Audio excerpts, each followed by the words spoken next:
අයබෝවන් කියලා ප්‍රාර්ථනා කරනවා ලංකාවාසී සියලුම දෙනාට. මේ වෙලාවේ රටේ සම්පූර්ණයෙන්ම ජනජීවිතේ කඩන් වැටලා තියෙන අනාගතයට තවත් ප්‍රශ්න මතුවෙන්න පුළුවන්. මතුවෙන්න පුළුවන් කියන්නේ ස්වාභාවික විපතක් ආයේයි කියන එක නෙමෙයි. මේ වෙච්ච ව්‍යසනයෙන් පත්වෙන්නා වූ අනාගත තාම ගැටලු ටික හරියට මතුවන්නේ නැහැ. මොකද කෘෂි කර්මයේ සම්පූර්ණයෙන්ම හැම දෙයක්ම කඩාගෙන වැටලා තියෙන්නේ. නිවැරදිව නැගිටීමට අවශ්‍ය නිවැරදි සැලසුමක් අවශ්‍යයි. ජනාධිපතිතුමා මේ ඉල්ලනවා සැලසුමක්. මේ බලන්න මේ සැලසුම නිවාස සහ ඊට අදාළ වන්දි ලබාදීමේ ක්‍රියාවලිය සොයා බැලීමේ අරමුණින් ජනාධිපතිවරයා නිවාස සංවර්ධන අධිකාරියේ සහ මුදල් අමාත්‍යාංශ නිලධාරීන් අතර මෙම සාකච්ඡාව අද පැවැත්වුණේ ජනාධිපති කාර්යාලයේදී. හානියට පත් නිවාස වෙනුවෙන් වන්දි ලබාදීම සඳහා අවශ්‍ය නිවැරදි දත්ත කාර්යක්ෂමව ලබා ගැනීම සඳහා විශේෂ ක්‍රමවේදයක් සකස් කරන ලෙස එහිදී ජනාධිපතිවරයා නිලධාරීන්ට උපදෙස් ලබා දී තිබෙනවා. මෙවැනි ව්‍යසනයකට ජනතාව නැවත ලක් නොවන අයුරින් අවදානම් සහිත ප්‍රදේශවල ජීවත් වන ජනතාවට දීර්ඝකාලීන විසඳුම් ලබාදීමේ අවශ්‍යතාව පෙන්වා දුන් ජනාධිපති අනුර කුමාර දිසානායක මහතා ඒ සඳහා නිවැරදි දත්ත හඳුනා ගන්නා ලෙසද නිලධාරීන්ට උපදෙස් ලබා දුන්නා. මේ අතර දිට්වාසු ජනාධිපතිතුමා කියනවා නිවැරදි දත්තය කාර්යක්ෂමව එකතු කරගන්න යාන්ත්‍රණයක් අවශ්‍යයි, සැලසුමක් අවශ්‍යයි. ඒ වගේම දීර්ඝකාලීනව මෙවැනි ව්‍යසනවලින් මුහුණ දුන්නොත් මේ ව්‍යසනවලින් නැගිටවීමට අවශ්‍ය කරනවා දීර්ඝකාලීන සැලසුමක් කියලා. මේ සැලසුම මම හැදුවේ දැනට වසර 7කට පෙර. ජනාධිපති කාර්යාලයට ඉදිරිපත් කරලා තියෙනවා මේ තියෙන සියලුම සාක්ෂි 2025 8 වෙනි මාසේ 18 වෙනිදා. 8 වෙනි මාසේ 18 වෙනිදා තමයි මේ ජනාධිපති කාර්යාලයෙන් ලියුම මට ගහලා තියෙන්නේ. ඊට පස්සේ මේ තියෙන දෙවනි ඒත් ජනාධිපති කාර්යාලයෙන් මේ එවලා තියෙන ලියුම මේ ඇවිල්ලා තියෙන බුද්ධ ශාසන අමාත්‍යාංශයෙන් ලියුම. මේ තියෙන්නේ මගේ අවශ්‍ය කරන තොරතුරු, මගේ සැලසුමට අවශ්‍ය කරන දේවල් ජනාධිපති කාර්යාලයට ඉදිරිපත් කරන්න වෙනුවෙන් මගේ තියෙන සම්පූර්ණයෙන්ම රටේ තියෙන ආර්ථික, ආගමික, දේශපාලනික සහ මෙවැනි ව්‍යසන වලින් රට කොහොමද බිඳුවට වැටිලා තියෙන රටක් සම්පූර්ණයෙන්ම නැගිටවන්න අවශ්‍ය කරන යාන්ත්‍රණයක් තමයි මම නිර්මාණය කරලා තියෙන්නේ. මට මේකට ගියා අවුරුදු 7ක කාල සීමාවට මගේ සම්පූර්ණයෙන්ම බැඳීම් මේ හැමදේම හොයලා බලන්න පුළුවන්. ලක්ෂ 60ක විතර මුදලක් වියදම් වෙලා තියෙනවා. එතකොට මට මේකට අවශ්‍ය කරන මුදල් මිනිස්සු වියදම් කරලා තියෙනවා. අනිත් දේවල් මම ව්‍යාපාර කරලා ණයට හොයාගෙන විවිධාකාර විදිහට තමයි මේ ලක්ෂ 60ක මුදලක් හොයාගත්තේ. ඊට පස්සේ අවසානයේ මේක ජනතාවට සමාජගත කරන්න හිටියේ මම UN එක වගේ. මොකද මේක රටට විතරක් අවශ්‍ය කරන සැලසුමක් නෙමෙයි, අනාගතයට ලෝකෙටම අවශ්‍ය කරන සැලසුමක්. මේක ස්ථිර වශයෙන්ම පෙන්නලා තියෙනවා.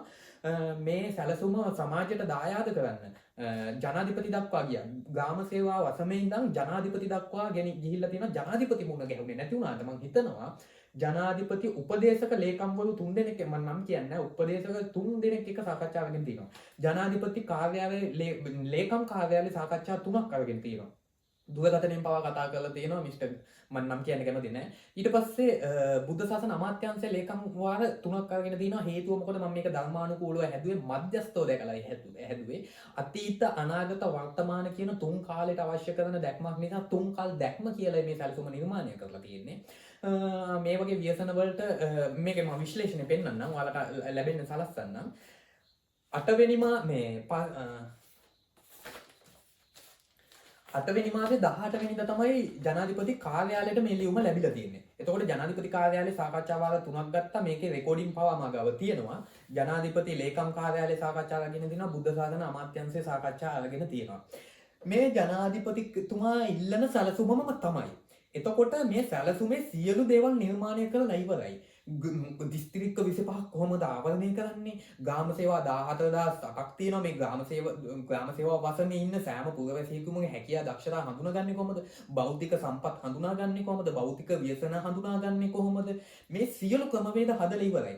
ජනාධිපති කාර්යාලයටත් ගිහිල්ලා පැය එකමාරක සාකච්ඡාවක් අරගෙන ජනාධිපති කාර්යාලයට ඉදිරිපත් කරලා මේ සැලසුම එදා ගත්තේ නැහැ. ඒ ගත්තා. මොකද මගේ තියෙනවා මේකේ බුද්ධ ශාසනය එකතු කරගෙන, බුද්ධ ශාසනයේ මහා සංඝ රත්නය එකතු කරගෙන රටේ ධර්ම සංගායනාවක් අවශ්‍යයි මේ සැලසුම දෙන්න නම් කියලා මම ඉල්ලීමක් කරලා තියෙනවා. මේ ඉල්ලීම නිසා තමයි පොඩ්ඩක් මේකට ගැටලු මතුවුනේ. මම මේ ඉදිරිපත් කරන දේ කිසිම ප්‍රධාන දේශපාලන පක්ෂ 4ක්, ආණ්ඩුවත් එක්ක ප්‍රධාන දේශපාලන පක්ෂ 4යි. මේ පක්ෂ 4 කිසිම කෙනෙක් බොරදියේ මාළු බාන්න හදන්න එපා. හේතුව මොකද දන්න අය දන්නවා. මොකද සියලුම දේශපාලන පක්ෂ නියෝජනය වෙන විදිහට මේ සැලසුම අරගෙන ගිහිල්ලා තියෙනවා, කතා කරලා තියෙනවා. ඒ නිසා මධ්‍යස්ථව Tamanට වැරදුනා අපිටත් වැරදුනා කියන දැක්මෙන් නැගිටිනවා නම් තමන්ට කතා කරන්න පුළුවන්, අරගෙන යන්න පුළුවන්. මම කිසිම කෙනෙකුට මේ වෙලාවේ චෝදනා කරන්නෙත් නැහැ, ඇඟිල්ල දික් කරන්නෙත් නැහැ. අපි හැමෝටම අවබෝධයක් නැහැ. අපි හැමෝම ඉන්නේ විවිධාකාර මතවල. එතකොට විවිධාකාර දෘෂ්ටිවල අපි හැමෝම ඉන්නේ. ඒ නිසා මේ සැලසුම ලබා ගන්න බැරි වෙන්න ඉඩ තියෙනවා. කිසිම දේශපාලඥයෙක් බොරදියේ මාළු බාන්න හදන්න එපා. මොකද මාගා ගොඩක් සාක්ෂි තියෙනවා. මේ සාක්ෂි ඉදිරිපත් කරලා ප්‍රධාන දේශපාලන පක්ෂ 4ක් තියෙනවා. මම චෝදනා කරනවා නෙමෙයි. ඔයාලත් පිළිගන්න, ඔයාලත් ගියපු විදිහ වැරදි, ප්‍රතිපත්ති වැරදි, යාන්ත්‍රණය වැරදි, නිවැරදි සැලසුම්, නිවැරදි දත්ත, නිවැරදි ක්‍රමවේදයක්, නිවැරදි ප්‍රතිපත්තියක් නැහැ කියන එක පිළිගන්න. කාට හරි චෝදනා කරන්න පුළුවන් නම් එහෙම නැත්තේ නැහැ, අපි ගාව තියෙනවා කියලා කියනවනම් මම ඒ ඇත්ත ඇත්තටම කැමති තර්ක කරන්න. මම මේ කියන්නේ, මම මේ ඉදිරිපත් කරන්නේ අඳුරෙන් ආලෝකයට එන්න නම් අපිට නිවැරදි සැලසුමක් අවශ්‍යයි. ඒ සැලසුමේ විනිවිදභාවයක් අවශ්‍යයි. දැන් බලන්න මේ ගම් වතුර ව්‍යසනය වෙලාවෙම මේ අවශ්‍ය කරන සහන ආදාළ බෙදන්න ගිහිල්ලාම හොරකම් කියන දේවල් ගොඩක් මතුවලා තියෙනවා. ඉතින් මෙහෙම සමාජයක කොහොමද අපි නැගිටින්නේ? එහෙමනම් විනිවිදභාවයක් තියෙන්න ඕනේ. විනිවිදභාවයක් යුත් සැලසුමක් අවශ්‍යයි. මේ ජනාධිපතිතුමා ඉල්ලන සැලසුම හදලා ඉවරයි. ජනාධිපති කාර්යාලයට ගිහිල්ලා සාකච්ඡා කරලා ඉවරයි. මේ සැලසුම හැදුවේ දැන්ට අවුරුදු 7කට කලින්. දැනට 8 වෙනි මාසේ කියන්නේ 9 10 11 මාස 3යි. මාස 3කට කලින් සාකච්ඡා කරලා ඉදිරිපත් කරලා තියෙනවා ජනාධිපති කාර්යාලයට. කෙනෙකුට හිතන්න පුළුවන් මේ සැලසුම එදා ගත්තේ නැත්තේ මේ සැලසුම සාර්ථක නැතුව ඇති. මේක ප්‍රායෝගිකව නැතුව ඇති කියලා හිතන්න පුළුවන්. ලෝකේ තියෙන බලවත්ම ආයතනයක් වෙන Google ආයතනය කාලෝචිතව ලංකාවට අවශ්‍ය කරනම යාන්ත්‍රණයක්, අවශ්‍යම කරන සැලසුමක්, මේක ප්‍රායෝගිකව කරන්න පුළුවන් දෙයක් කියලා පිළි අරගෙන තියෙනවා, සනාථ කරලා තියෙනවා. ඒ වගේම තමයි ලංකාවට විතරක් නෙමෙයි ගෝලීය වශයෙන් මුහුණ දෙන්නා වූ පීඩන අර්බුදවලට, තාක්ෂණය පවා මුහුණ දීලා තියෙනා වූ අර්බුදවලට UN එක පවා ඉල්ලන මේ නව තාක්ෂණය භාවිතා කරලා විවිධාකාරය විවිධාකාර විදිහට අපරාධ කරනවා. මේ අපරාධ මැඩලන්න යුනිස්කෝ එක පවා මැදිහත් වෙලා තියෙනවා. මේ යුනිස්කෝ එකට පවා අවශ්‍ය කරන සැලසුම් මේ මගේ මාස්ටර් 3 විතුම් කල් දැක්ම කියන සැලසුම ඇතුලේ තියෙනවා කියලා සනාථ කරලා තියෙනවා.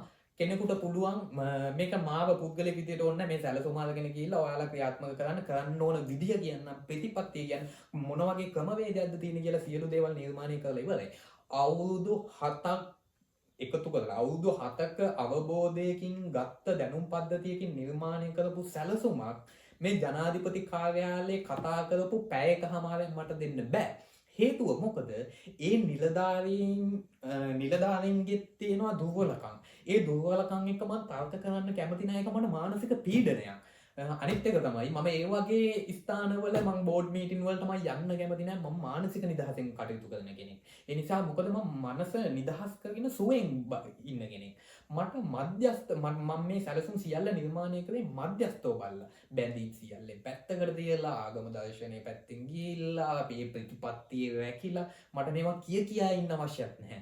මේ වෙලාවේ මම මේ දෙන්නේ මේ වෙලාවෙවත් මේ සැලසුම අරගන්න. මේ සැලසුම හොඳින් අධීක්ෂණය කරන්න. මොකද සනාථ කරලා තියෙනවා, විශ්ලේෂණය කරලා මේ සැලසුම ක්‍රියාත්මක වෙන විදිය, මේකේ සාර්ථකත්වය ලබන විදිය, දලදේශීය නිෂ්පාදනයට අපේ රටේ අවශ්‍ය කරන මේ ආර්ථික වර්ධනයට මේක සම්බන්ධ වෙන විදිය ඔක්කොම විශ්ලේෂණය කරලා තියෙනවා. මේක රජය දක්වා ඉදිරිපත් කරන්න ඕන මාධ්‍යවේදියෙක්, ඕන මාධ්‍යයක්, ඕන කෙනෙක් මාත් එක්ක සාකච්ඡා කරන්න આવොත් මම සාකච්ඡා කරලා මේක ලබා දීමට කැමතියි. මොකද මේ දේ නිර්මාණය කරගෙන ලබා දෙන්නනේ. මේ අනිත් එක තමයි මේ කිසිම කෙනෙක් මේකෙන් බොරදියේ මාළු බාන්න වගේ කටයුතු කරන්න හදන්න එපා. මොකද චෝදනා විවේචන නවත්තලා අපිට වැරදුනා, අපි නැගිටිමු කියලා බිඳුවටම නැගිටලා තියෙන්නේ. ලංකාව නිවැරදිවම බිඳුවේ ඉඳන්ම නැගිටවන්න අවශ්‍ය කරන විදිහට රට වැටලා තියෙන්නේ. එහෙනම් සාර්ථකත්වයක් කරා යෑමට අවශ්‍ය කරන සියල්ල නිර්මාණය කරලා ඉවරයි. ඒවා සනාථ කරලා ඉවරයි. කෙනෙකුට පුළුවන් හොයලා බලන්න. ඒක වසන.